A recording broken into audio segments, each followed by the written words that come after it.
Bonjour, aujourd'hui je souhaiterais vous parler de la gestion profilée.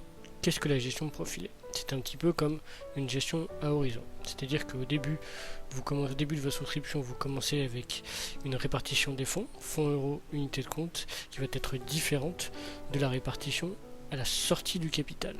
Alors cette gestion profilée est très utilisée dans la gestion économique des plans épargne retraite, PER.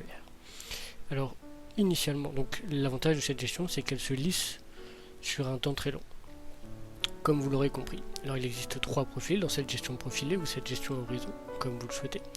Il existe un profil prudent, où au début vous commencez avec beaucoup de fonds euros et peu d'unités de compte, et vous finissez 20 ou 30 ans plus tard avec beaucoup de fonds euros là aussi et peu d'unités de compte, mais avec une part de fonds euros qui est supérieure à celle des unités de compte.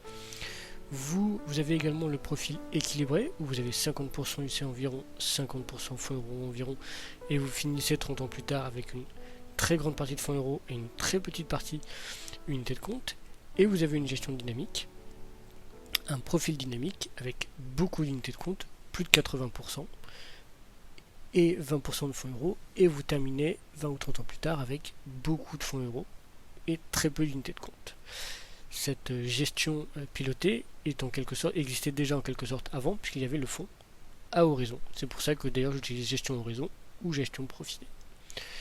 Alors il faut faire attention à ne pas confondre la gestion profilée avec la gestion déléguée. La gestion déléguée, c'est une gestion que la compagnie d'assurance a déléguée à une entreprise spécialisée dans l'allocation des fonds, tout simplement.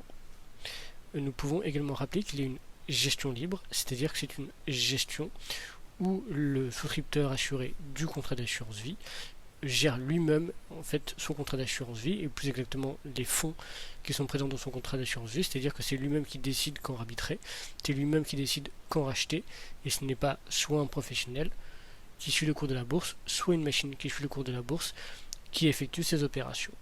C'est lui-même, tout simplement.